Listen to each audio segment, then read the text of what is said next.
자, 이제 첫 페이지를 봅시다. 여러분 넘겨보세요. 넘겨보시면 이제 아이고 뭐 한참 페이지가 목차가 나오고 나네. 목차가 나오고 나서 아이고 한참 넘기셔야 돼.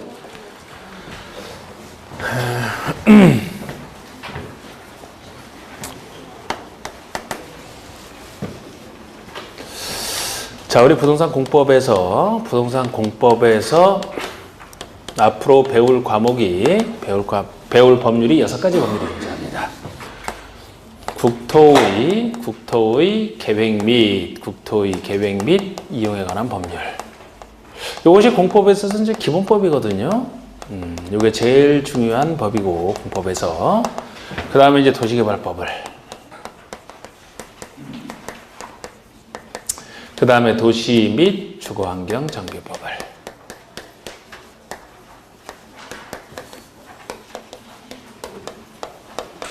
그 다음에 배운 것이 건축법, 주택법, 농지법. 이렇게 6가지 법률을 배우게 됩니다. 공법 시간에. 이 법률들 자체를 처음 하시는 분들 다 처음 들어보죠? 아주 신선하죠? 6가지 법률을 배웁니다. 자, 이것이 대충 무슨 법인지 한번 분석을 해보셔야 돼요. 분석을. 자, 제가 내용은 이해를 시킨다라고 했는데 먼저 용어부터 알아야 되거든요. 용어 자체가 다 낯설어요. 오늘 이 국계법에 이제 이 용어 일부 전부도 다 못 나가요. 앞으로 지금 제가 11월, 12월의 목표는 체계 잡는 것이랑 기본적 체계와 용어를 알아야 용어를 통해서 이제 이해가 되거든요. 용어를 모르는 상태에서 이해가 안 돼요. 그래서 그거를 중점을 주는데 수많은 새로운 이 용어 자체를요. 어떻게 다 이걸 합니까? 말을 분석을 해야 돼. 분석을. 정확한 뜻은 몰라도 상관없어. 분석만 하면 대충 알게 되고 그게 나중엔 더 빠른 길이에요. 분석을 하시는데 그래서 분석을 하시는데 여러분 제 이름 기억나요? 제 이름 뭡니까? 우와, 아주 머리 상당히 좋으신 건데 금방 까먹는단 말이에요. 그렇게 하면 그냥 아무 생각 없이 그냥 장환석 하면 까먹는단 말이에요. 제가 한자를 이렇게 쓰거든요. 이렇게 이름을 분석할 때 완전한 완자에다가 이게 클 석자, 학사, 석사, 박사 하게 할 때 그 석자예요. 석사 할 때 크다, 완전히 크다. 이러면 잘 기억이 안 날 수도 있어요. 흔한 이름이 아니기 때문에. 만약에 이렇게 바꿔버리면 어떻게 됩니까? 이렇게 바꿔버리면. 완전한 돌이죠? 완전한 돌? 그럼 기억이 더 잘 난단 말이에요, 이게. 이게 분석의 힘이에요. 그래서 개념을 아실 때는 이름을 분석을 해봐요. 그 개념을 분석을 해봐야 오래 남아요. 대충 분석을 해도 상관없어요. 자, 그러면 자, 요거 한번 분석을 해봅시다. 이 법 처음 보지만 대충 어떤 법일 것 같아요? 뭐를 다루는 법일 것 같습니까? 대충 봤을 때 그대로 분석해 보세요. 틀려도 상관없다니까 그냥 막 얘기하면 돼. 무슨 법일 것 같아요? 그리고 자, 국가의 토지를 국가의 토지를 계획한대요. 그렇게 하면 난 반쪽밖에 안 되잖아. 또 국가의 토지를 이용하는 법에 대해서 공부하는 거? 다 끝났어요. 완벽한 분석이잖아. 그냥 분석하시면 된다니까. 어려워하지 말고. 아니, 전 국토를 계획하고 이용할지를 정확 규제하는 법 아닙니까? 그러니까 국토를 잘 이용하려고. 국토의 그 성격에 맞게 효율적 이용을 하기 위해서 효율적 이용을 하려면 계획이 있어야 될 거 아닙니까? 막무가내식으로 그냥 뭐 그때 상황에 따라 하는 게 아니죠. 미리 계획을 해놔야 되고 이 계획이 잘 돼 있어야 그 계획된 바에 따라서 효율적으로 이용을 정하기 위한. 그래서 국토를 어떻게 하면 잘 이용할지와 관련해서 미리 계획을 세워놓고 이용을. 그래서 여기서는 이제 나중에 보시면은 이 책에서는 국토의 계획 파트와 그 계획 파트가 끝나고 나서 계획에 따른 이용 파트 이렇게 둘로 나눠져 있어요. 말 그대로 분석하시면 돼요. 자, 그럼 도시개발법이다. 그러면은 요거는 뭐를 다루는 법일 것 같아요?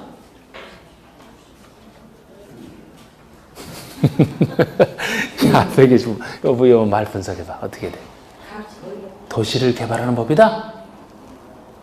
그거 왜 무슨 분석이 필요합니까? 그거 분석 끝난 거지. 아, 쉽다니까. 그냥 쉽게 얘기하시면 돼. 무슨 어려운 거 뭐 철학적인 말을 제가 요구하는 게 아니잖아. 그대로 분석하시면 돼. 도시를 개발하는 데 쓰이는 법이에요. 그러면 주로 여러분들이 사회생활에서 어디에 규율할 것 같아? 이게 뭐를 규율할 것 같아요? 도시 개발할 때. 신도시 개발할 때. 주변에서 어떤 신도시 개발하는 거 들으셨나요? 네. 아, 어떤 거? 어떤 거? 한이동에 아파트. 한이동에 네. 아파트 개발한다. 새로 지어요? 재건축에? 재건축이에요? 새로 짓는 거예요? 새로 도시 택지를 개발하는 거예요. 택지 개발. 네. 택지 개발 사업을 해요? 여기 들어갑니다, 그럼. 새로 신도시 개발하는. 뭐 무슨 신도시 개발하는 거 있죠? 저는 여기는 뭐 자세히 몰라도 뭐 예를 들어서 판교 신도시나 동탄 신도시 1차, 2차 개발하는 거. 신도시 개발에 쓰이는 거예요. 그러니까 우리가 이 공법 시간에 배우는 게 굉장히 아주 훌륭한 것들을 많이 배운다니까. 자, 요거를 분석해 볼까요? 이 법은 도시 및 주거 환경 정비법이에요. 그러면 정비하는 법이고 무엇을 정비할지가 요 말이 붙어 있는 거 아닙니까? 도시와 주거 환경을 정비하겠다. 정비라는 게 망가진 거 고쳐주는 게 정비죠? 자동차 정비소 보세요, 정비소. 망가진 거 고쳐주는 게 정비예요. 그러면은 어떤 환경을 고쳐줄 것이냐. 도시 환경과 주거 환경 두 가지 환경을 정비하겠다. 재개발, 재건축을 얘기합니다. 여러분들이 사회적으로 보는 것 중에서는 재개발, 재건축을 다루는 거예요. 재개발은 다시 재자, 다시 개발한다. 재건축은 다시 건축한다잖아요. 그냥 개발 건축이 아니고 다시가 붙는다는 얘기는 신도시 개발과 달리 옛날에 개발이 이미 돼 있던 걸 전제로 해서 옛날에 개발이 돼 있었는데 이게 망가졌으니까 부셔버리고 짓는. 그게 재가 들어가는 거예요. 그래서 보통 신도시를 개발한다면 이 도시개발법 이 규정에 따라 통제를 받는 겁니다. 재개발, 재건축을 한도는 정비사업에 속하기 때문에 도시 및 주거환경 정비법의 적용을 받는 거예요. 상가를 재건축하겠다. 상가, 공장, 도시, 그리고 집을 주거환경, 도시환경과 주거환경을 정비하는 데 쓰는 주로 재개발, 재건축에 쓰이는 법을 얘기합니다. 그럼 건축법은 무엇을 통제하기 위해서 나온 법이에요? 건축을 통제하기 위해서 말 그대로 분석하시면 된다니까. 여러분들 땅을 가지고 있습니다. 뭐 집을 하나 지을 목적으로 땅을 구입을 했어요. 그 땅에 집을 지으려고 합니다. 그냥 맘대로 지을 수 있나요? 아니면은 어떤 공적인 절차를 거쳐야만 지을 수 있나요? 공적인 절차. 그 절차가 뭡니까? 사회적으로 얘기하자. 그 절차가. 아니, 건축을 하려고 하면 뭐를 받아서 건축을 해요? 건축허가. 그래서 여기 주된 내용이 이제 건축할 때 그 건축 허가받아 하는 허가 절차 이런 것도 이제 주된 내용으로 나옵니다. 건축을 통제하는 게 건축법이에요. 국민 개인이 땅 가지는 사람이 자기 하고 싶은 대로 다 하게 되면 사회적으로 통제가 안 되잖아. 건축을 통제하기 위해서 건축법이 존재하는 것이고 여러분들이 건축한다면 이 법의 적용을 받는 거예요. 그러면 주택법은 뭐를 다루는 법일까요? 집을 짓기 위한 법. 왜 혼자만 답변을 하시고 다른 분들은 그냥 저분이 어떤 얘기를 하나 하고서 저는 막 답변이 합창식으로 나오는 걸 더 좋아해요. 다 그냥 막 쭉 얘기하시라고 그냥. 응? 아니 주택 하시잖아. 주택을 다루는 법이네. 주택을 다루는 법. 그럼 이 두 법의 관계가 조금 좀 궁금하지 않습니까? 이건 건축물을 건축할 때 쓰는 법이에요. 이거는 주택을 건축할 때 쓰이는 법이에요. 주택은 건축물이에요? 아니에요? 건축물에 속하죠? 우리 건축물에는 여러 가지 종류가 있죠? 주택도 있고 근생이 있어? 와, 전문적인 이름이 나왔네. 자, 상가가 근생까지는 뭐 나중에 가서 배우면 되고 여러 가지 상가, 주택이나 상가, 공장 이런 거 다 건축물이죠? 그럼 이거는 건축법이니까 모든 건축물을 건축하는 데 쓰이는 법이에요. 그런데 이거는 건축물 중에서도 무엇만 주택만 다루는 법이거든. 주택만. 여러분 혹시 일반법과 특별법의 관계라는 말 들어보셨나? 네. 일반법과 특별법? 우리 일반법에는 일반이라는 것은 어디에 제한되지 않고 전체적으로 다 적용되는 것이 일반법이에요. 누구에게나 적용되는 게 일반법이에요. 어느 사물에서나. 근데 특별법은 그 수많은 일반적인 상황 중에서도 어떤 특별한 부분만 통제하는 걸 특별법이라고 합니다. 그러면 이거는 건축법과 주택법 중에서는 이 두 법 중에서는 이게 아까 제가 토지와 건축물에 대한 공법이라고 했죠? 이 중에서 이게 건축물에 대한 공법 두 가지예요. 나머지는 토지에 대한 공법이고. 근데 건축물에 대해서인데 이 두 법 중에서는 무엇이 일반법이에요? 일반적으로 어디나 적용되는 일반법이 둘 중에서는 어디가 일반법이에요? 건축법. 이건 일반법이라고 보면 안 되지. 이건 주택만 다루니까. 다른 건축물에 들어가는 게 아니잖아. 둘 관계에서는 이게 특별법이에요. 응? 만약에 주택 중에서도 여러분들이 배우지는 않지만 뭐 임대주택법 이런 것도 있거든요. 공공임대, 민간임대 달라.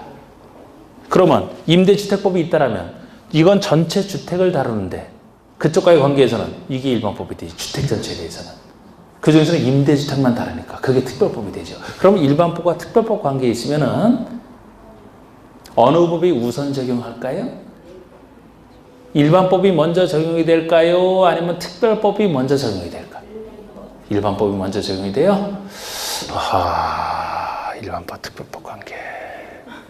일반법은 모든 것을 대상으로 다 적용이 돼요. 그래서 어느 부분만 특별히 따로 할 필요가 있을 때 특별법이 적용된단 말이에요. 그러면은 일반법 같은 법 중에서는 이거 시험에 나오는 건 아니에요. 근데 뭐가 먼저 적용될 것 같아요? 특별법이 먼저 특별한 부분이니까.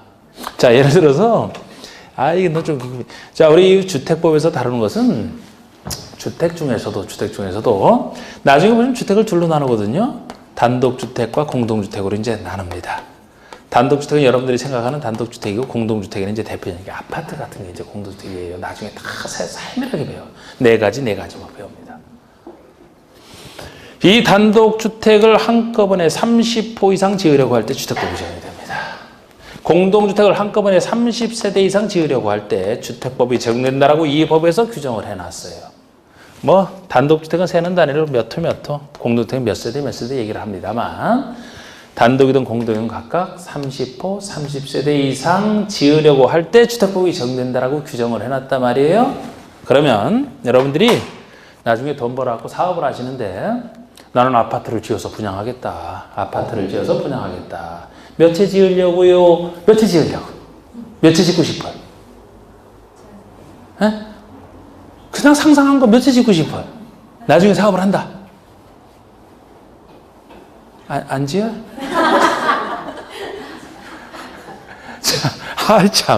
이 얘기를 하시라니까. 천세대. 통 크네. 자, 천세대를 지으려고 한다. 어느 법에 따라 지을 것 같아요? 어느 법의 규정에 맞춰서 지어야 될 거예요? 이 법이 적용된다고, 이게. 상가 아니고 지금 주택이잖아. 주택인데, 천세대, 30세대 이상에 속하죠? 그러면 건축법이 적용되는 아니고 주택법이 먼저 적용이 된다고요. 그럼 이 법에서는 아까 제가 건축법에서는 건축 허가를 받아 짓는다라고 얘기를 하는데 여기서는 사업계획 승인을 받는다 이런 얘기 들어보셨어요? 네. 사업 승인? 네. 큰 사업이니까 사업 주체가 나는 이런 식으로 아파트 1000세대를 건설하겠습니다라는 계획을 세워서 그게 사업계획이에요. 사업계획 세워서 승인권자에게 제출을 하게 되면 승인권자가 딱 보고서 이렇게 하면 안전 여러 가지 따졌을 때 법에도 맞고 괜찮다 승인 내줍니다. 승인 안 받으면 못 짓는 것이고. 그래서 이쪽 법에서는 이제 사업 승인 받아 짓는다 이런 표현을 쓰는데 주택법의 적용을 받기 때문에 아파트를 1000세대 짓는다면 사업 승인을 받아 짓는다. 주택법에 따라 짓는다. 이 표현이 맞는 거예요. 만약에 아파트를 20세대 지어서 분양하려고 한다. 어느 법의 절차에 따라 지으면 되겠습니까? 건축법이지. 아니 이게 일반법, 모든 건축물을 다루는 일반법이고 거기에 대해서 주택만 다루는 게 주택법인데 주택법은 이때만 적용이 된다니까. 30세대 이상일 때 큰 사업이라고 봐서 이게 적용이 되니까 아까 20세대라고 했죠? 그럼 30세대가 아니죠? 이 법이 적용되는 거 아니죠? 그러면 건축법에 따라 지는 거예요. 이게 법의 규율이 이렇게 되는 거예요. 주택에 있어서는 이게 일반법, 특별법. 이게 먼저 적용이 되는데 요거는 이 정도 될 때만 이게 적용되는 거. 그럼 이 정도가 안 되면 건축법에 따라 짓는다. 두 절차 중에서 어느 절차가 더 까다로울 것 같아요, 여러분? 어느 절차가 더 까다로울 것 같아요? 배워보지 않았지만? 응? 아파트를 대규모로 지을 때 적용되는 절차가 까다로울 것 같아요? 소규모로 지을 때 적용되는 절차가 까다로울 것 같아요? 안전의 문제가 제일 크니까. 큰 사업할 때 더 강한 통제를 해야 되겠죠? 그래서 여기서 건축 허가권자랑 여기 사업 승인권자가 행정청이 달라지는 거예요, 달라지는 거. 행정청도 행정청이 규제를 하기 때문에 공법에서 여러분들을 괴롭히는 것 중에 하나가 숫자와 행정청이라고. 근데 행정청도 하나하나 숱하게 나오는데 하나하나 외워서는 답답해서 못해요. 큰 일은 큰 사람이, 작은 일은 작은 행정청이. 그 느낌 잡으면 웬만한 것도 해결이 된다고, 이게. 제 강의의 특징이 저한테 많이 들으신 분들은 항상 얘기하지. 저는 느낌을 중시해요. 세세한 내용보다 느낌을 중시한다고, 느낌을. 이번 시험에서도 느낌 제대로 잡았다면 남들이 모르는 어려운 문제도 풀 수 있는 거. 그게 좋은 공부예요, 그게. 그 느낌은 어디서 오느냐? 법의 원리 이해에서 오는 거예요, 원리 이해에서. 또 이제 느낌 갖고 오는 것도 상당히 됩니다. 당연히 큰 사업이면 큰 사람이 일을 다루겠지. 작은 일이니까 작은 사람이 다룰 것이고.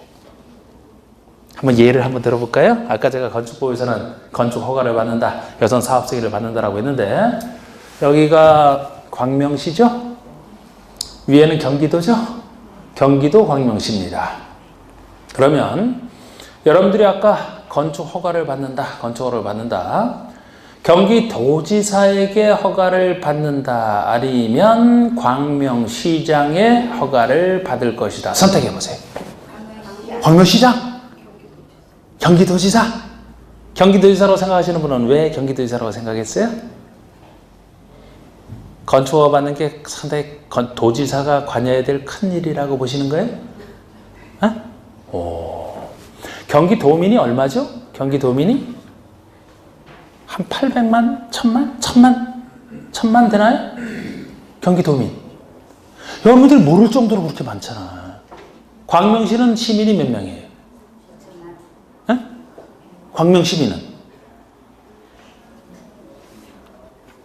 여러분들 대충이라도 가족 수만 정확히 알아요? 기초지자체인데 여기 한 50만 돼요? 30만. 경기도민은?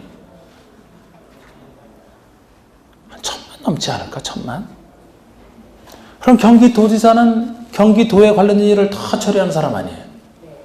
광명시장은 광명시에 국한된 일만 처리할 것이고, 만약에 여러분들이 건축 하나 할 때마다 뭐 하나 조그만 건축을 지을 때마다 경기도지사를 찾아가서 허가해 주세요, 아니면 광명시장 찾아서 뭐가 맞을 것 같아요? 시장. 이제 경기도지사는 안 나와요, 여기서? 그걸 느낌을 잡아야 된다니까. 안 배웠어도. 그래서 모르는 상태에서 이런 느낌 잡아가는 과정이 좋은 공부 과정이라니까요. 생각해봐요. 경기도지사가 무슨 그런 일을 하겠어. 여기 경기도지사 있잖아. 지금 자꾸 여러 가지 소송에 휘말려가지고 지금 안 그래도 경찰에서 오라 가라 그래서 바쁜데 복지사업도 크게 해야 되지. 증세 없는 복지한다라고. 그분 능력 대단해요. 하는데 언제 누구 허가를 이런 거 신경 쓰겠어. 만약에 아파트 1000세대 짓는다라면, 1000세대를 대규모로 짓는다라면 경기도지사 찾아갈까요? 광명시장 찾아갈까요? 광명시장. 그때도 광명시장? 큰 사업인데? 그럼 여기나 차이가 없네? 자, 진정하시고. 마음 차분히 가라앉히고, 선입견 없이. 광명시장이 하는 일이 상대적으로 작은 일일 것이고, 경기도지사가 하는 일이 상대적으로 큰 일일 거예요. 제가 건축법, 주택법 중에서는 주택법이 큰 사업 따를 때 한다라고 했죠? 건축에 대해서 사업한다고 얘기 안 해요. 그냥 건축 허가라고 하지. 여기서는 사업계획 승인을 받는다라고 하잖아. 그러면 아파트 1000세대라면 큰 사업이 아닙니까? 경기도지사에게 받는 거예요. 그 정도가 안 되는 작은 사업이다. 그러면 광명시장에게. 그 느낌.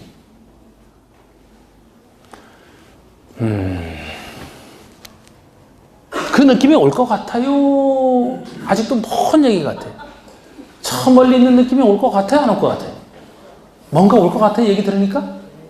오게 만들어야 돼요. 거부하지 말아요, 그런 거. 느낌 잡으셔야 돼요. 이런 행정 관할 문제도 몇 문제 안 나와요. 여러분들이 공부는 엄청 하는데 몇 문제 안 나와. 내용을 자꾸 묻지. 근데 몇 문제 안 나오는 것도 하나하나 외울 게 아니고, 이거 지금 제가 여기서 도지사에게 하느냐, 그 시장에게 하느냐. 68회 때 이거 나왔었잖아요. 68회 때. 예를 들어 건축법에 나오는 거 그 당시 무슨 문제가 나왔냐면 건축법에서 여러분 건축 허가가 대표적인 얘기지만 건축 신고 아니면 용도 변경할 때 용도 변경도 허가 신고를 통해서 해야 되고 건축물 철거하면 철거 신고하는 거 상식적으로 아세요? 미리 철거 신고하는 거? 그냥 자기 건물이라고 그냥 철거하는 거 아니에요? 철거하기 전에 내가 철거하겠다 신고하고 철거합니다. 간단한 허가는 아니지 신고지. 멸실이 되면 자연재해로 멸실이 되면 멸실이 됐다고 신고를 해야지. 왜 신고를 하느냐? 그냥 왜 자기 거 하는데 왜 철거나 멸실을 신고하느냐? 토지에는 토지대장이 존재하고 건축물에는 건축물 대장이 존재한다는 것은 아시잖아. 안 배워도. 건축물 대장은 그 건축물이 어디 위치하고 용도가 어떤 것이고 면적은 얼마고 어떤 용도로 쓰이고 이 건축물 대장은 당시의 문제일 때는 서울특별시장이 대장을 직접 관리하면서 쓸까요? 아니면 서울시 밑에 있는 각각 구청장이 할까요? 네? 건축물 대장을 쓰면서 관리될 사람이 서울시장일까요? 구청장일까요? 구청장이라고 생각해요? 아니, 참. 여러분. 그냥 대답하시면 돼. 그냥 제가 다시 묻는다라고 해서 틀려서 다시 묻는 게 아니에요. 자, 다시 물어보고.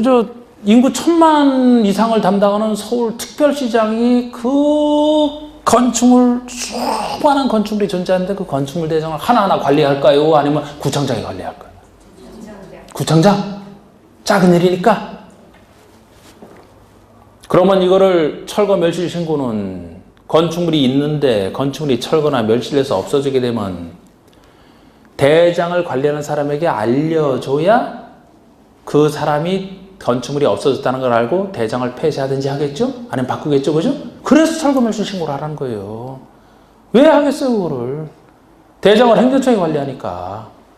그러면 이거는 우리가 그거 할 때 거기서는 이제 숫자가 이런 숫자가 나오거든요. 철거는 철거 예정일 3일 전에 신고하라.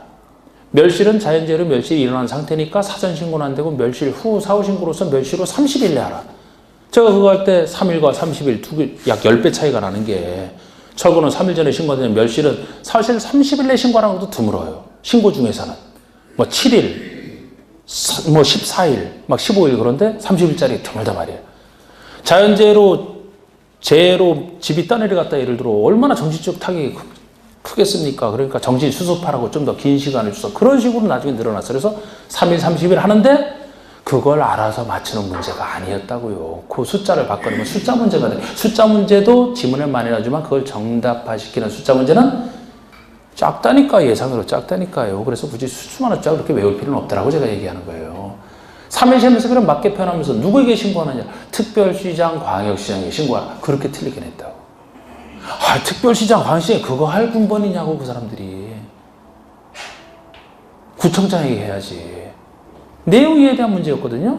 3일, 30일, 열씩 숫자만 외운 사람 못 찾아. 실제 못 찾았고. 그러고 나서 이제 나중에 다 보면, 그랬었지. 제가 이 건축법 할 때는 유일하게 특별시장, 광역시장에 하는 경우가 딱 하나밖에 없어, 대형 건축물. 그거 빼놓고는 다 나올 수가 없어요. 도지사도 나올 수가 없고. 그런 식으로 나도 정리가 되거든요, 나중에. 올해 나온 문제? 개발부 정비법? 여러분, 신도시 개발할 때 쓰인다 그랬어요. 이것은 재개발, 재건축, 정비사업할 때 쓰이는 거예요. 이 둘이 서로 비슷한 법이에요. 도시계획사업이라는 용어도 문제 나왔었는데 도시계획사업에 속하는 비슷한 사업이기 때문에 항상 개발법과 정비법을 비교해서 공부를 해요. 올해는 체계부터. 나중에 공부할 때 꼭 그런 식으로 합니다. 비슷하기 때문에 서로 다른 거를 구별해요. 그런데 개발사업과 정비사업만 놓고 보면은 아파트 재개발, 아파트 재건축하는 거랑 신도시 개발하는 것이랑 어디가 큰 사업일 것 같아, 비교를 해보면. 오, 이게 큰 사업이에요. 자, 그러면 이따 행정청을 배웁니다만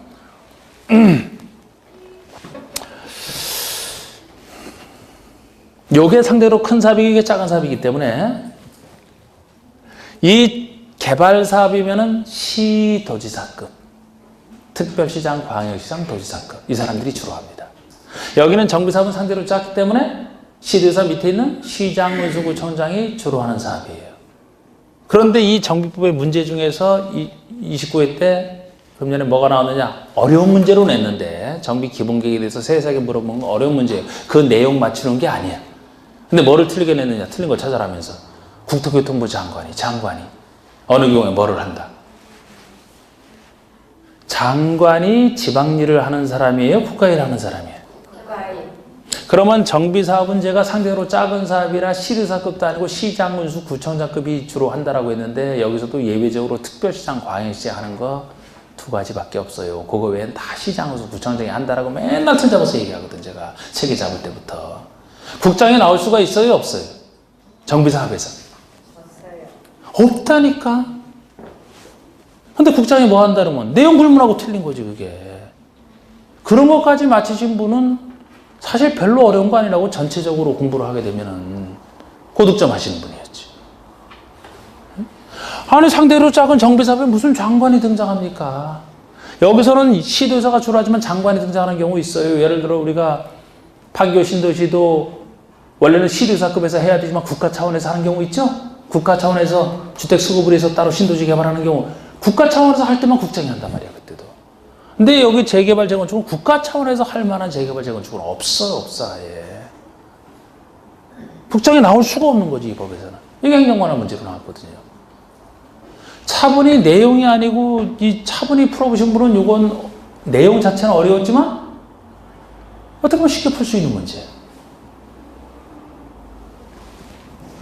자, 좀 뭐 따로 세부적으로 좀 내용 들어가는데 아주 느낌 잡는 게 중요하다. 그래서 세세하게 하나를 외우지 않아도 농지법. 자, 요거까지 얘기했는데 자, 농지법은 뭐를 다루는 법이에요? 농지에 농지는 누가 소유해야 됩니까? 누가 소유해야 돼? 농사 지을 사람 아니면 투기할 사람? 농사 지을 응? 사람. 둘 중에 하나지 뭐 농사 지을 사람 아니면 농사 안 짓는 사람이 투기할 사람이지 뭐 농사 안 짓고 가지고 있는 사람이 누가 소유해야 돼요? 농사 지을 사람. 농사 지을 사람이.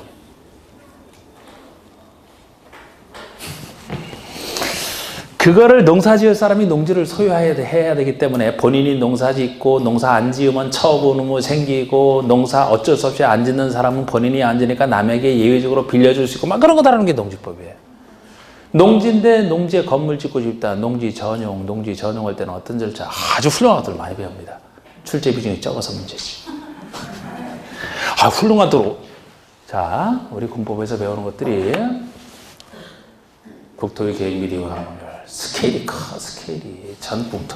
우리 전국토를 어떻게 계획을 하고 어떻게 효율적으로 이용할지 아주 스케일이 크죠? 자, 반응. 첫 시간이 중요해. 앞으로 저랑 계속 일단 나가야 되는데 오고 가는 이 반응 속에 실력이 올라간다.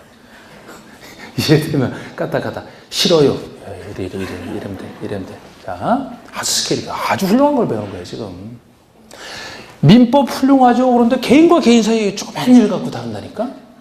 근데 스케일이 이렇게 커. 공시법에서 이렇게 합니까? 세법에서 이렇게 합니까? 중개 실무에서 이렇게 합니까? 거기다가 이것도 스케일이 큰데 도시개발을 배워. 재개발, 재건축을 배워. 개별적인 건축할 때 어떤 절차를 거치느냐. 큰 사업할 때 주택법. 농지법까지. 아주 훌륭한 것들을 배우는 거예요. 동의를 해줘요, 좀. 훌륭한 거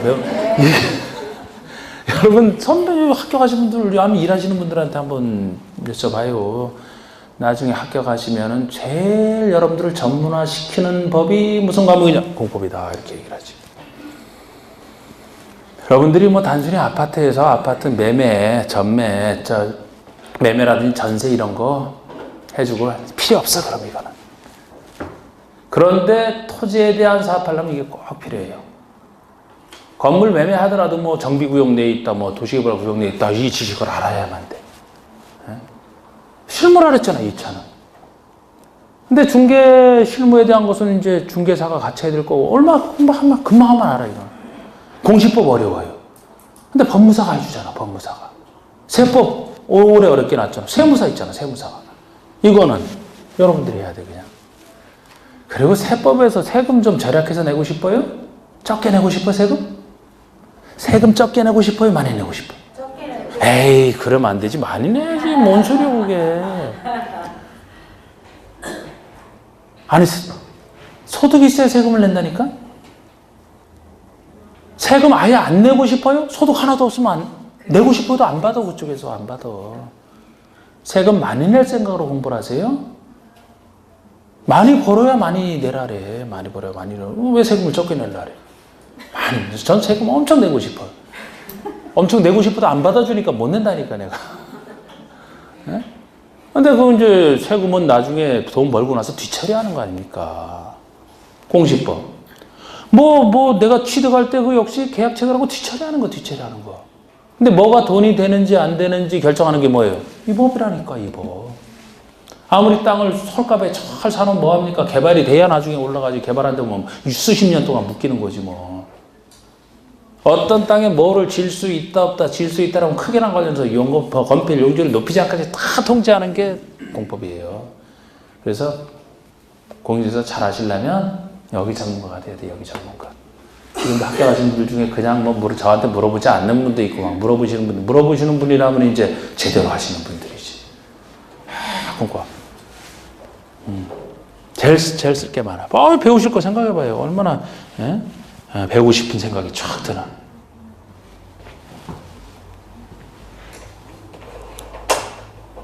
막 배우고 싶죠, 이거? 네. 자, 출제 비중 간단하게 말씀드리면, 진짜 여러분들 전문화시키는 법이 이 법이에요. 나중에 제일 많이 씁니다. 이게 30%가 출제가 돼, 국가회법에서. 40문제 중에서 문항수로 12문제. 개발법, 정비법 합쳐서 이게 30%가 출제되거든요. 이 출제 비율은 법에서 정해져 놨기 때문에 변동이 없어요. 그대로 출제하게 돼 있어요. 똑같은 비중으로 출제가 돼요. 문항수로는 6문제씩 출제가 됩니다. 12문제, 6문제. 나머지 건축법, 주택법, 농지법에서 40%가 출제가 돼요. 그런데 7문제, 2문제 이렇게 출제가 되고 있어요. 그러면은 국계법 하나의 법률에서 12문제, 농지법 2문제. 6배 차이가 나네. 30점 비율이죠? 하거나 5점 비율이라고, 5점 비율. 그런데 아까 얘기했듯이 제일 적게 나오는 농지법 2문제에 나오는 농지법의 조문수가 40문제에 나오는 중개 실무에 나오는 조문수보다 이게 더 많다니까, 조문수가. 그래서 공법 양이 많다니까. 2문제밖에 안 나오지만 이건 농지에 투자하는 사람 많잖아요. 농지법 쓰는 일도 굉장히 많아요. 일할 때. 2문제밖에 안 나와서 거기에 맞춰 공부하는 거지. 자, 여기서 질문 하나 드릴까요? 자, 농지법은 2문제 나오니까 5점짜리. 바쁘면 포기한다. 포기해도 된다, 안 된다? 바쁘면 농지법 2문제밖에 안 나오는데 아예 안 하고 말리라. 어때요? 그런 생각. 해야지. 해야 된다. 바쁘면 포기해도 된다. 어떨까? 포기해야 된다. 김장할 때가 다가오니까 자꾸 포기 얘기가 자꾸 해야 돼요. 포기하면 안 돼. 제가 출제 비율이 쉬운 거, 어려운 거 이렇게 나오는데 그것이 전체적인 공법에서도 쉬운 거 몇 프로, 어려운 거 몇 프로 이렇게 내지만 각 법률로도 그렇게 내요. 각 법률로도. 12문제 여기에만 올인했다 해도 12문제 절대 못 맞춰. 왜? 이 부분에서 아주 어려운 문제 있으니까. 그럼 농지법 2문제라면은 한 문제 맞출 생각으로 공부하시면 돼요. 한 문제는 쉽고 한 문제는 어렵게 나오기 때문에. 그런데 한두 문제로 당락이 결정이 돼요, 여러분. 지금도 막 한두 문제 때문에 떨어진 사람들 꽤 있단 말이야. 전체적으로 한두 문제 때문에. 그런데 쉽게 맞출 수 있는 부분을 포기를 해서 한 문제를 못 맞춘다? 어디서 맞추려고, 그럼 어디서 맞추려고? 개발법, 정비법이 상대적으로는 전 어렵다고 봅니다, 이게. 6문제씩 밖에 안 나오는데 참 할 거 많고 이게 상대적으로 어려워요. 금년에 학교 가신 분 중에 내가 목요일 날 만난 사람 중에 이거 포기하겠다. 이거 포기하겠다. 어려워서.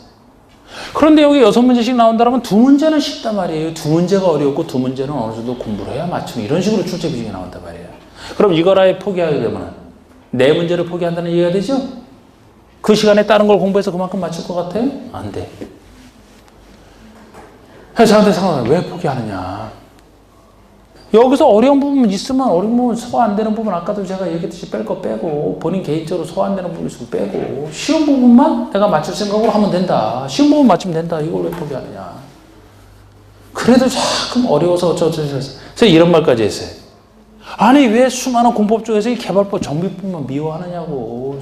응? 자식도 그렇게 돼야만 안 되고 이것도 그렇게 하면 안 된다. 왜 이것만 미워하느냐고 그랬어요. 결국 이번에 여기서 점수가 많이 나왔어 그분이. 제 얘기 잘 듣고 이거 포기 안 해서. 포기 안 하고 편하게 해도 우리 점수가 잘 나왔어요. 아유, 그분 보니까 뭐 10문제를 못 풀었대. 시간이 부족해서. 공법 10문제를 못 풀었대, 이번에. 그래갖고 시험 끝나고 막 복도를 막 왔다 갔다 하고 막 뭐 여러 사람이 봤다리더라고. 떨어졌다 이것이. 10문제를 못 풀고 했으니까. 이 뒤쪽에서 못 풀었잖아요, 그러면. 여기 중에 한 문제 못 풀었겠네.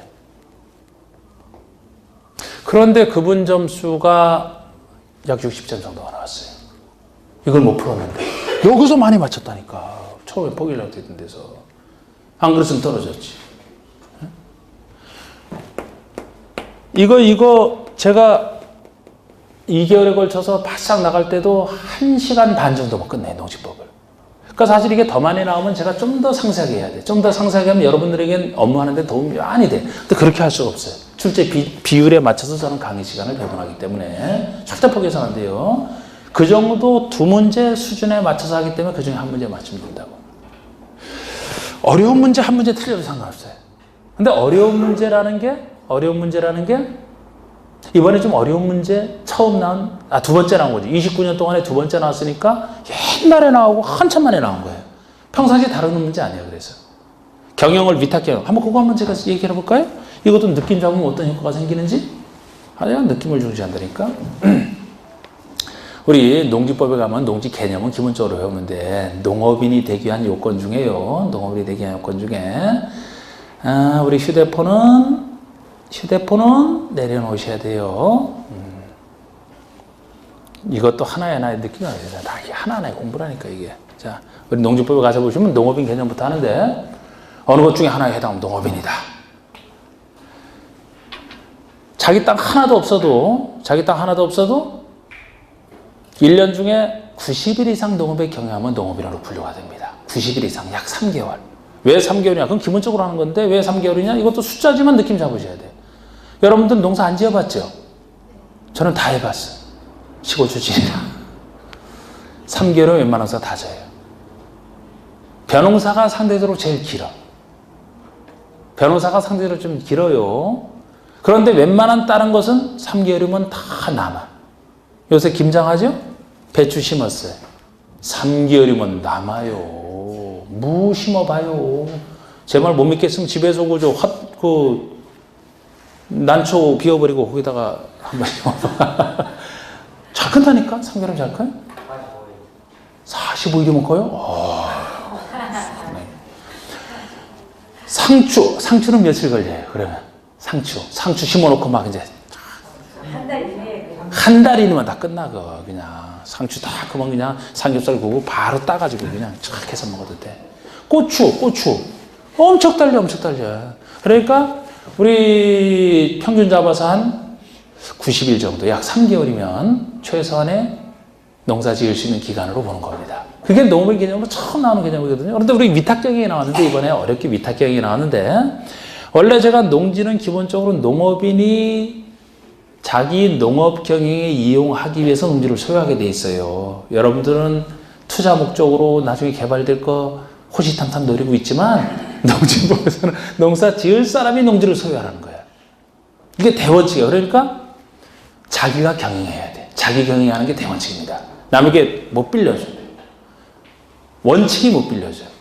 자기가 농사 져야지 왜 남에게 빌려줍니까? 빌려줄 거면 처음부터 갖지 말아라 이거예요. 그래서 남에게 빌려주는 것이 임대 사용대라고 하거든요. 임대 사용대할 수 있는 사유가 예외적으로 인정이 돼. 그건 항상 공부를 합니다. 경영이랑 위탁 경영 비슷해. 자기 경영에 써야 되는데 위탁 경영은 경영을 다른 사람에게 위탁 맡긴다는 얘기야. 그래서 원칙적으로 허용이 안 돼. 임대 사용대나 위탁 경영은 예외적으로 허용이 되거든요. 농지법에 있는 사유가 있을 때만 허용이 돼요. 임대 사용대는 평상시 많이 해. 그런데 위탁 경영은 잘 안 한단 말이에요. 그런데 둘의 원리는 비슷한 거야, 결국. 약간 차이는 있지만 원리는 비슷한 거예요. 자, 그러면 예를 들어서 질병이 걸렸다. 질병 걸렸어요. 아까 제가 농사 지을 때는 약 90일 이상 농업에 종사하면 농업인이라고 했죠. 원래 자기가 져야 되는데 자기가 못 짓는 사정이 있으니까 그때는 남에게 빌려주는 게 허용이 된단 말이야. 자, 질병이 걸렸어요. 일주일이면 치료가 돼. 진단 일주일이면 치료가 돼. 상식적으로 본인이 농사 져야 됩니까? 본인이 농사 짓기 어렵다고 해서 남에게 빌려줄 수 있을 것 같아요. 일주일이면 치료가 돼.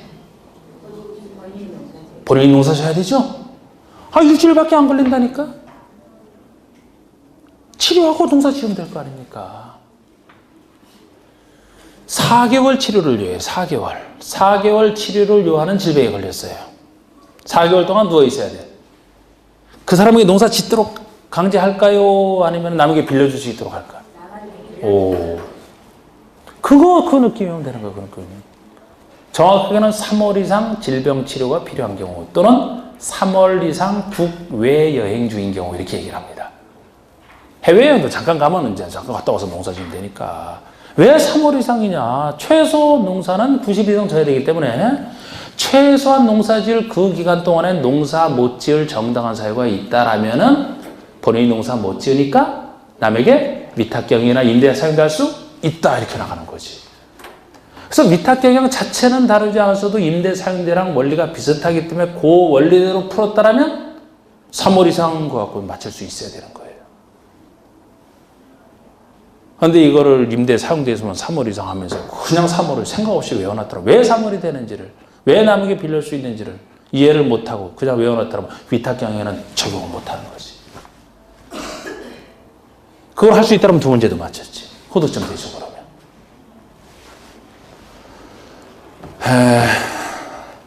그래서 참 차분하게 이렇게 잘 원리를 이해하고 그러면 참 공부이 재밌다니까, 이게. 그렇게 뭐 자꾸 왜 이렇게 외우려고 그렇게 아주 신경 쓰는지 몰라. 그냥 스스로 그 힘든 길로 많이 가려고. 자, 앞으로 이런 것들을 이제 배우게 될 겁니다. 자, 그러면 이제 이 중에서 오늘 요거를 들어가는 거예요. 제일 기본법. 자, 그럼 우리 국계법에서는 어떤 일들을 이제 여기서 어떤 것들을 다루고 있느냐? 저는, 그냥 하여튼 잘 따라오시면 돼요. 뭐, 판석 하나도 안 해도 상관없어요. 저는 저한테 불만을 느끼는 사람들이 저한테 대해서 얘기한다면 한 3가지 정도를 제가 듣는 걸로 알고 있어요. 첫 번째는 뭐냐? 판서를 너무 안 하시는 것 같다고. 제가 아주 싫으면 제 강의 안 들을 텐데 제 강의 다 들으면서 이제 하는 판서가 너무 없는 것 같다고. 저는 판서 잘 안 해요. 다른 과목은 몰라. 저는 제 과목에서는 판서가 별로 필요 없다고 봤어요. 요새 시험 나오는 게 단순한 지문이 쉽게 안 나와. 그냥 법 조문 그대로 길게 나오는 게 요새 대세예요. 그래서 오히려 판서만 갖고 간단하게 하게 되면 요 내용 알아도 이걸 풀었으면 몰라. 그랬더니 자꾸 내용을 이해해야 된다니까. 그래서 저는 판서를 최소화시켜요. 그 대신 판서를 최소화하는데 최소화는 제가 판서 안 할 사람이 하는 부분이 있다? 아주 핵심이지, 그거는. 나중에 이제 그것만으로도 이제 핵심 정리가 되는 거예요. 그래서 판서는 웬만하면 좀 지지하게 이렇게 판서하는 스타일이 아니다는 거예요, 제가. 또 두 번째 또 어떤 얘기를 하다. 처음 나갈 때 11월, 12월 하면 1, 2월 나갈 때 다른 선생님들에 비해서 많은 걸 알려주지 않는다라고.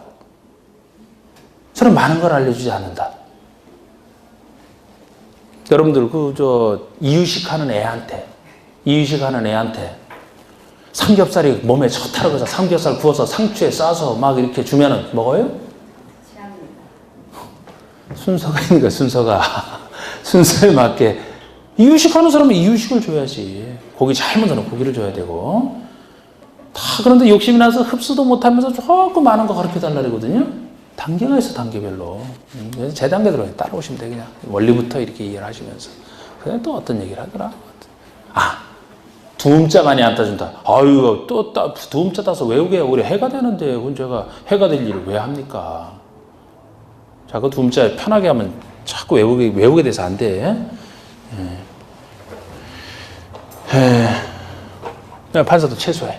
자, 이 중에서 이제 국계법을 하는데, 항상 체계는 그래도 틀은 잡아야 되잖아요. 이 국계법에서는 어떤 내용을 다루느냐. 계획과 이용 파트로 크게 나눠져 있잖아. 그럼 계획으로서 먼저 계획이 소개되고, 그 다음에 이용이 쭉 소개가 되고 있어요. 그래서 제일 처음에 나오는 게 이제 계획으로서 광역도시계획. 도시군 기본계획, 도시군 기본계획, 그리고 도시군 관리계획, 이렇게 세 가지 계획을 이제 순서대로 배우게 됩니다. 근데 나중에 배워보시면은 요것과 이 두 법은 방향을 정하는 법에 불과해요. 이 방향 범위 내에서 이 도시군 관리계획을 세운단 말이죠. 그래서 세 가지 계획 중에서는 이 계획이 여러분들에겐 제일 중요한 계획이고, 계획 절차가 끝났다 그러면 이제 이용 들어가는데, 그 이용을 제대로 구체적으로 정하고 있는 계획이 관리계획이기 때문에, 관리계획이 끝났다면 관리계획으로 결정하는 내용 5가지가 있는데, 이것이 이용과 관련되어 있는 부분이에요. 그래서 우리 관리계획으로 결정하는 내용 중에 용도 지역과 용도 지구가 있거든요. 용도 지역과 용도 지구를 지정하거나 변경하는 거 첫 번째 내용이 되고, 용도 구역이라고 해서 우리 법에는 6가지로 되어 있습니다만 2번과 6번이 용도 구역제이기 때문에 저는 2번, 6번을 합쳐서 용도 구역으로 해서 여기서 이제 5가지 구역을 배우게 돼요. 두음자 웬만하면 안 따지만 그냥 편해서 그냥 개도시 수입이 5가지 구역 지정하는 게 있고, 그 다음에 기반시설의 설치, 정비, 개량, 기반설의 설치, 정비, 개량. 네 번째 얘기가 도시개발사업, 정비사업에 대한 거, 도시개발사업, 정비사업에 대한 거, 개발사업, 정비사업에 관한 게. 5번째 얘기가 지구단위계획구역의 지정변경과 지구단위계획구역의 지정변경과 지구단위계획 세우는 것까지, 이 5가지 내용을 하나하나 순서대로 쭉 나갑니다. 이게 하나의 체계 파악이에요. 계획 끝났다, 용도 지역이 무엇인지, 지구, 구역, 기반설을 이 순서대로 쭉 소개가 되고 나고 나서 이것과 전혀 관련 없지만 또 다른 이용과 관련해서 개발행위 허가제가 존재합니다. 여러분들이 개발행위를 할 때는 미리 행정청에 허가를 받아서라 개발행위 허가. 이 내용을 이제 국회법 시간에 배우는 거예요. 아주 간단하게는 아주 줄였을 때 이 내용만 배우게 되는데,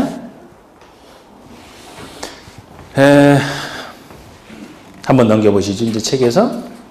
자, 일단 책에만 써놓고 나서 이제 본 내용 들어갑니다. 참으로 많이 들어오는. 자, 12쪽에 돼 있는 공법 이해라는 기본 개념에서 부동산 공법이 나와 있는데 쭉 읽어볼 필요도 없어요. 제가 아까 부동산 공법은 이미 말씀드렸죠? 부동산이 토지와 건축물. 거기에 대한 공법이라는 것은 각종 규제하는 법이다. 그럼 줄이면 다시 토지와 건축물에 대한 규제법, 공법. 끝. 일일이 읽어보지도 마, 이러고. 뭐하러 읽어봐. 제가 쓴 거지. 잘 읽어볼 거는 시험에 관련 거나 잘 읽어봐야지. 부동산에 대한 규제법, 공법. 자, 네모난 2번에 체계가 나옵니다.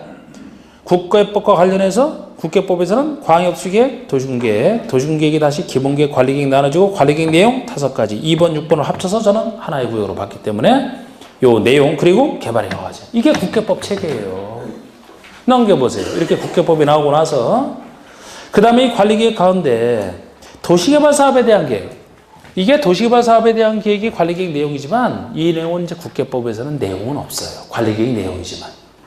요거를 다루고 있는 특별법이 도시개발법. 정비사업에 대한 특별법이 도시 및 주거환경 정비법. 그 법률이 이제 국계법에 대한 특별법으로 존재한다. 그런 표현이 나와 있고, 건축물과 관련된 법률로서 건축법과 주택법이 있잖아요. 건축물은 모든 건축물의 안전 등으로 위해서 건축법을 통제하는데, 주택 중에서도 30호, 30세대 이상 주택을 건설한다. 그럴 때는 주택법이 적용되는.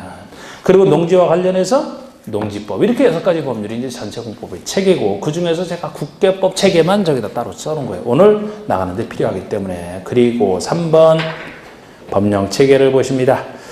이것도 제가 월요일 날 강의를 안 하고 뭐 후반부에 좀 강의한다면 지금 제가 할 필요 없는데 상식적으로 그냥 보세요. 헌법. 제일 중요한 법이잖아. 대통령도 헌법 위반되고 그러면은 탄핵되지 않습니까? 헌법 밑에 있는 게 법률이에요. 여기서 법률이라는 것은 국회가 입법한 것을 형식적 의미에 다 법률이라고 합니다. 국회가 입법한 것을. 우리 헌법은 국민투표를 통해서 결정하잖아. 국회만으로 안 되잖아. 국회가 입법한 것이 법률이고 이 법률은 헌법에 맞아야 돼요. 헌법에 맞지 않으면 위헌 판결 받게 되면 바로 무효가 됩니다. 아무리 국회의원을 만들어도 무효가 돼요. 그래서 헌법 밑에 있는 게 법률이고 이 법률 밑에 있는 것이 명령이 있어요.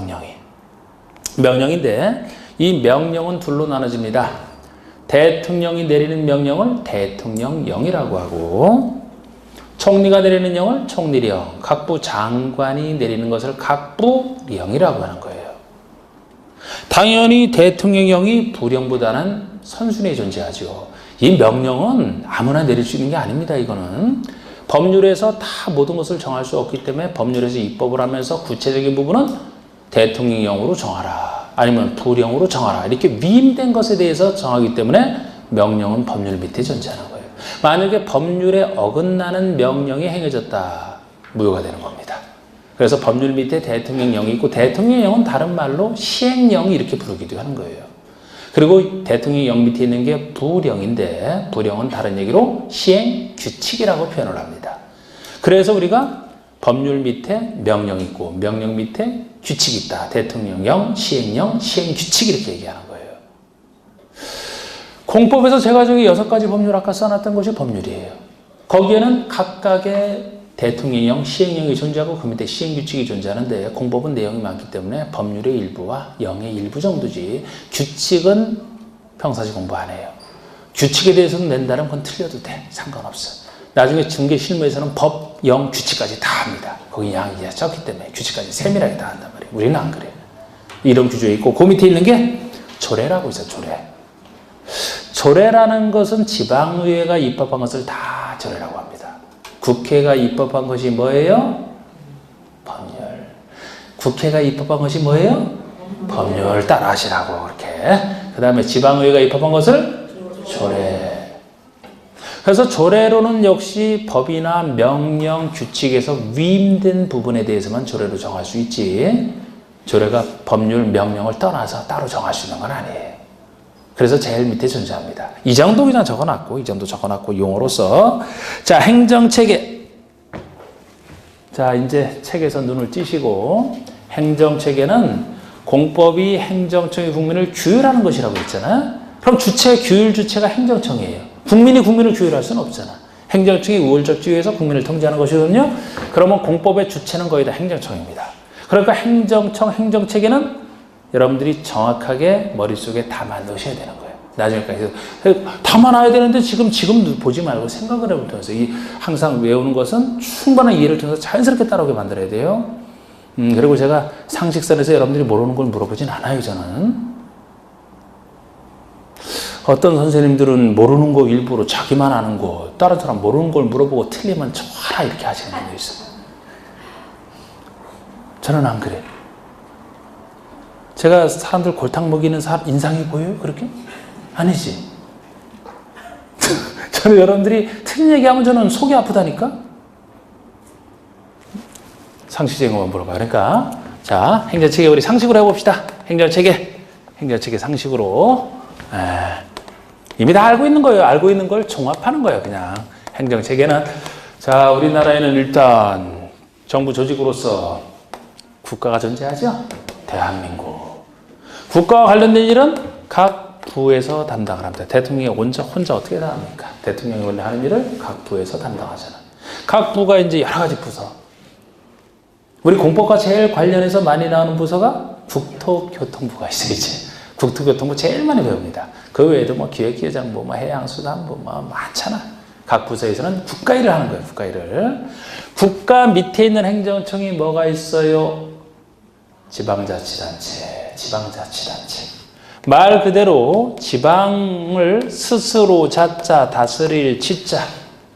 어떤 단체냐? 단체는 단체인데 지방을 스스로 다스리는 지방을 자치하는 단체. 더 줄이면은 요거를 지자체 이렇게 부르는 게 이제 지방자치단체죠. 당연히 국가 밑에 지자체가 존재하는 거예요. 지자체가 모여서 국가를 구성하는 거 아닙니까?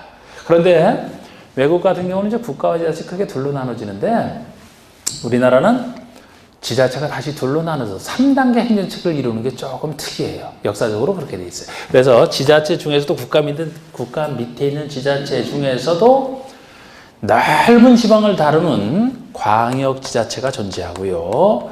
광역이라는 한자는 어떻게 된 것 같아요? 광자가 넓을 광자예요. 넓을 광자. 넓은 광야. 큰 넓은 그 들을 광야라고 하지 않습니까? 넓을 광자. 지역 역자예요. 넓은 지역.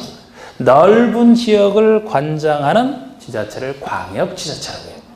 광역지자체 밑에는 기초지자체가 존재합니다. 그래서 기초지자체가 모여서 이걸 구성하고 이것이 모여서 국가를 구성하는 거예요. 3단계 행정체계고 뭐에 광역이 속하고 기초에 뭐가 속하는지는 상식을 통해서 하시면 돼요. 우리가 여러분들 주소 있잖아요. 여러분들 주소 다 알고 있잖아. 그죠? 예? 우리 외국에서 여러분들에게 우편을 보낸다. 제일 먼저 들어가는 게 대한민국 아닙니까? 국가, 대한민국. 그 다음에 나오는 게 광역지자체가 되겠지. 국가 밑에 있는 거. 뭐가 있어요? 국가 밑에 있는 거. 시, 도, 시야, 도야. 국가 밑에 있는 게. 자, 시라면은 여러분들 주소할 때 여기 광명시 계시는 분들 바로 대한민국 광명시 이렇게 나갑니까? 대한민국 다음에 광명시라고 안 쓰죠? 뭐가 나와야 돼요? 경기도. 그럼 국가 밑에 있는 게 뭐예요?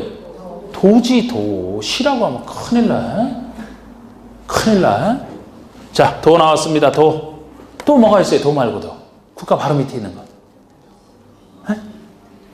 특별시. 이거 왜 이렇게 소리가 작아? 이건 크게 얘기하면 돼. 크게. 아침 드셨어요? 크게. 특별시. 서울특별시. 또 뭐가 있어? 또. 눈길을 피하네. 광역시. 이게 대표적인 대한민국 다음에 있는 거 상식으로 보시면 돼, 그냥. 대한민국 다음에 서울특별시 이렇게 나가잖아. 대한민국 다음에 인천광역시, 대구광역시, 광역시, 특별시 광역시도. 이게 대표적인 광역지자체예요. 대한민국 바로 밑에 있는 지자체. 넓은 지역을 담당하잖아. 물론 여기다 두 가지가 더 있어요. 두 가지가 더 있어요. 더 있는데 저는 그냥 이렇게 표현하고 말아요. 귀찮은 것들 뭐 어떻게 다 써, 그거를. 앞으로 이렇게 표현하면 그 정체모를 두 가지다. 특별자치시. 특별자치도. 특별자치시가 뭐를 얘기할 것 같아요, 여러분? 세종시? 세종시. 맞아, 세종시.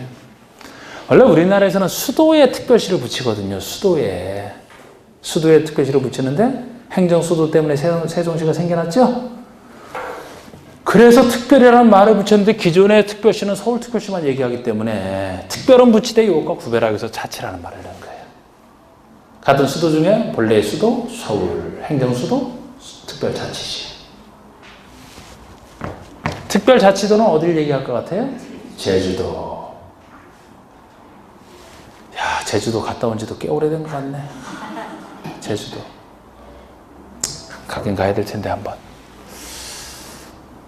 제주도는 도축에 포함되어 있는 거예요, 원래. 그런데 왜 이 말을 언제부터 쓰게 됐냐면, 이 제주도가 원래 보통의 도 중에 하나로 취급을 받아왔지만, 사실 제주도는 규모가 작아요, 섬에 불과하고. 그래서, 비록 도의 체계를 갖추고 있지만, 제주도는 하나의 국제 자유도시로 개발을 해야 되겠다. 제주 국제 자유도시 특별법이 나오면서, 외자유치도 하고, 그래서 특별히 발전시키려고 그 특별법이 나오면서, 정부조직법상, 특별자치도라는 지위로 따로 불리게 된 거예요. 특별자치도. 그래서 요거를 뭐 줄여서 부르시는 분 아까 누가 어떻게 줄였어 이거는? 특별자치시를? 그냥 자치시라 그랬어요? 특자시? 뭘 이런 걸 줄이는 거 힘든데. 그냥 저는 이렇게 표현하고 말 거예요, 이거. 별 의미가 없어요. 그 쓰긴 쓰. 법적으로 쓰긴 쓰죠. 왜 의미가 없느냐? 여기는 행정청이 다 한다. 모든 것을. 세종시에서는 세종시장이 다 한다 보시면 돼. 크고 작은 일이든 뭐든 다 이 사람이. 제주도에서는 원래 제주도 밑에 시군 있잖아요. 제주도에 있는 시장소가 제일 불쌍해요, 여러분. 왜 불쌍하냐?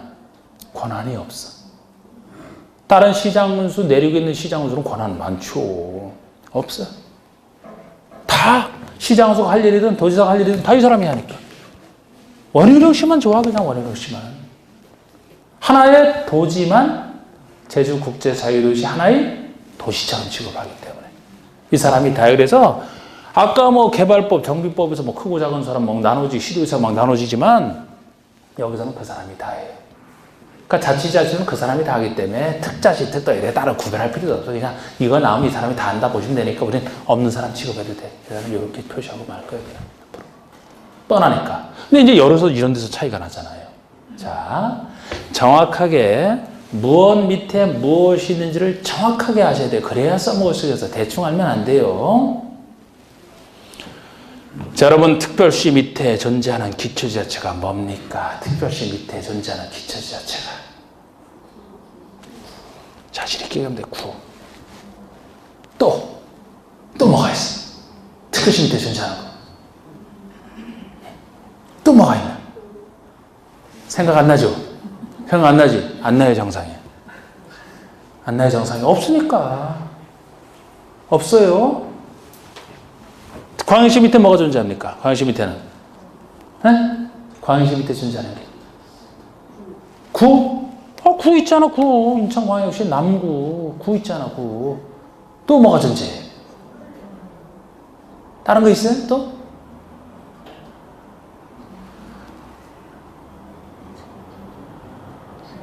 강화군? 강화군이 경기도에 속해요? 인천시에 속해요? 오, 인천시. 옹진군은 어디에 속해요? 그러면 광역시 밑에 군이 있네? 있어요? 네. 왜 끝까지 대답을 하는지. 지금 제가 예를 들었잖아. 지금 인천시 옹진군이라고. 군 있죠? 네. 특별시 밑에 군 있어요? 없어요? 100만 원. 100만 원 현상금. 자, 서울특별시 밑에 군이 있느냐 없느냐? 없어요? 없어요. 광역시 밑에는 있네요? 시 있어요? 시? 광역시 밑에? 100만 원. 더 밑에 있는 게 뭐예요? 더 밑에 있는 게. 시. 끝? 더 밑에 있는 게 시밖에 없어요? 군. 또 없어요? 없어요? 있어요? 없어요? 정확히 하시라고 이렇게.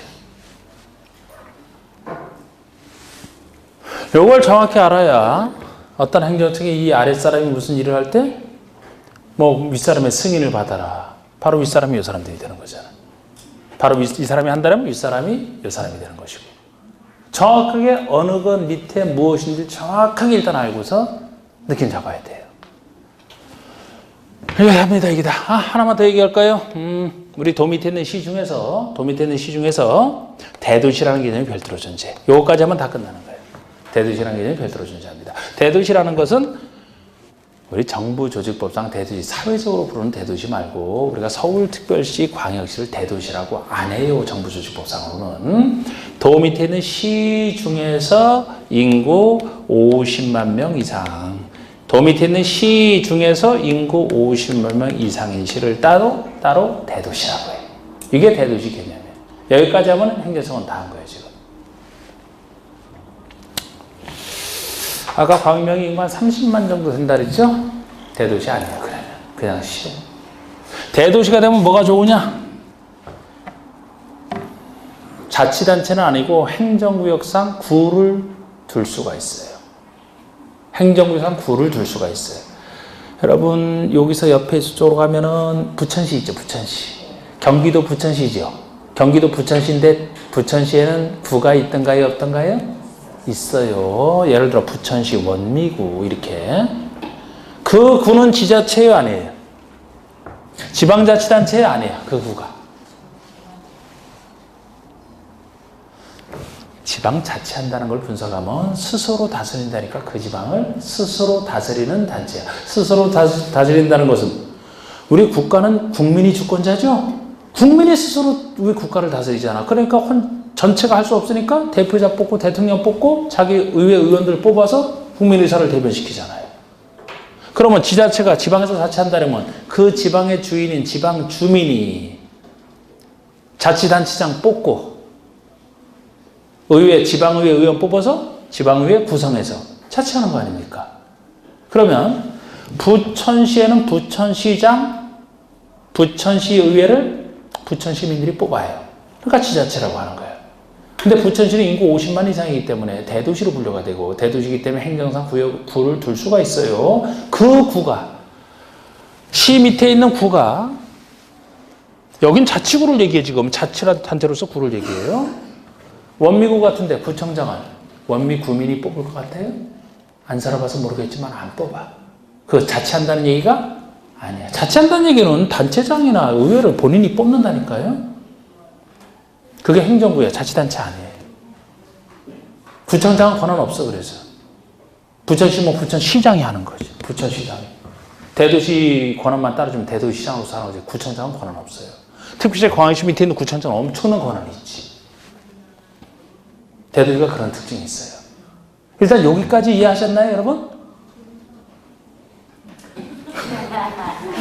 그죠. 바라만 보지 말고 대답을 안 하고, 아 이거 세뇌가 돼야 돼. 세뇌가. 사실은 뭐 처음부터 대답 잘 안 해. 근데 앞으로 한 몇 달에 걸쳐 계속 이제 자꾸 질문해서 나중에는 이게 자꾸 답변하는 게 습관이 돼 있어야 이제 여기 점수가 그만큼 올라가게 됩니다. 일단 여기까지는 됐어요? 그럼 되신 분만 10분 쉬시고 안 되신 분은 10분 동안 연구 지워버리지 말고요. 네.